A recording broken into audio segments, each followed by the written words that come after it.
കോട്ടയം ജില്ലയിൽ മഴ ശക്തി പ്രാപിക്കുന്നു. മീനച്ചിലാറ്റിൽ അവിടെ മീനച്ചിലാറ്റാണ് എപ്പോഴും ഈ മഴ ശക്തമാകുമ്പോൾ എല്ലാവർക്കും ആശങ്കയുണ്ടാക്കുന്ന കാര്യം. അവിടെ ജലനിരപ്പ് ഉയരുന്നു. ജില്ലയിൽ അടുത്ത 3 മണിക്കൂർ ഒറ്റപ്പെട്ട ശക്തമായ മഴ ലഭിക്കുമെന്നാണ് മുന്നറിയിപ്പ്. നിധിൻ തോമസ് വിവരങ്ങളുമായി നമ്മളോടൊപ്പം ചേരുകയാണ്. നിധിൻ, ശക്തമായ മഴ പ്രവചിക്കപ്പെടുന്നുണ്ട്. എന്താണ് രാവിലത്തേക്ക് സാഹചര്യം? അതിനപ്പുറത്തേക്കുള്ള മഴ കിട്ടുന്നുണ്ടോ? മധു, ദിവീഷ് സൂചിപ്പിച്ചതുപോലെ ഈ മീനച്ചിലാറ്റിലിൻ്റെ തീരപ്രദേശത്ത്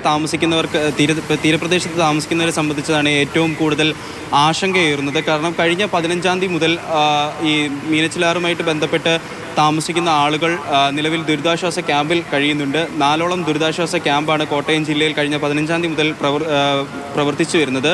അതേ തുടർന്ന് വീണ്ടും ഇന്ന് പകൽ മുതലാണ് വീണ്ടും മഴ ശക്തി പ്രാപിച്ചു തുടങ്ങുന്നത് ജില്ലയിൽ. അതുകൊണ്ട് തന്നെ ഈ മീനച്ചിലാറിൻ്റെ കരപ്രദേശത്ത് താമസിക്കുന്നവരെ സംബന്ധിച്ചിട്ട് വളരെയേറെ ആശങ്കയാണ് ഈ നദിയിൽ വെള്ളം ഉയരുന്നതിനനുസരിച്ചിട്ട്. കാരണം താഴ്ന്ന പ്രദേശങ്ങളിൽ എളുപ്പം തന്നെ വെള്ളം കയറും. ഈ വെള്ളം കയറി കഴിഞ്ഞാൽ പിന്നീട് ദുരിതാശ്വാസ ക്യാമ്പിലേക്ക് മാറുക എന്നുള്ളതല്ലാണ്ട് അവരുടെ മുന്നിൽ മറ്റു വഴികളൊന്നും തന്നെ ഇല്ല. ഈ കയറിയ വെള്ളം ഇറങ്ങിപ്പോകാനും വളരെ ബുദ്ധിമുട്ടാണ്. വളരെ ബുദ്ധിമുട്ടിയാണ് ഈ വെള്ളം മെല്ലെ ഈ പ്രദേശങ്ങളിൽ നിന്നെല്ലാം ഇറങ്ങിപ്പോകുന്നതും. കഴിഞ്ഞ 15-ാം തീയതി മുതൽ ഈ ദുരിതാശ്വാസ ക്യാമ്പിൽ താമസിക്കുന്നവരുടെ അവസ്ഥ അതുതന്നെയാണ്. വീടുകളിൽ നിറച്ചും വെള്ളമാണ്. ഈ വെള്ളം ഇപ്പോഴും പൂർണ്ണമായിട്ടും ഇറങ്ങിയിട്ടില്ല.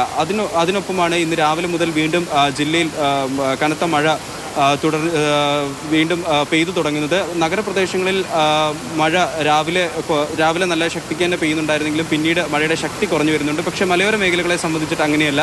മലയോര മേഖലകളെ സംബന്ധിച്ചിട്ട് മഴ ശക്തിയായി തന്നെ തുടരുകയാണ്. വരും മണിക്കൂറുകളിൽ, അതായത് ഏകദേശം 3 മണിക്കൂർ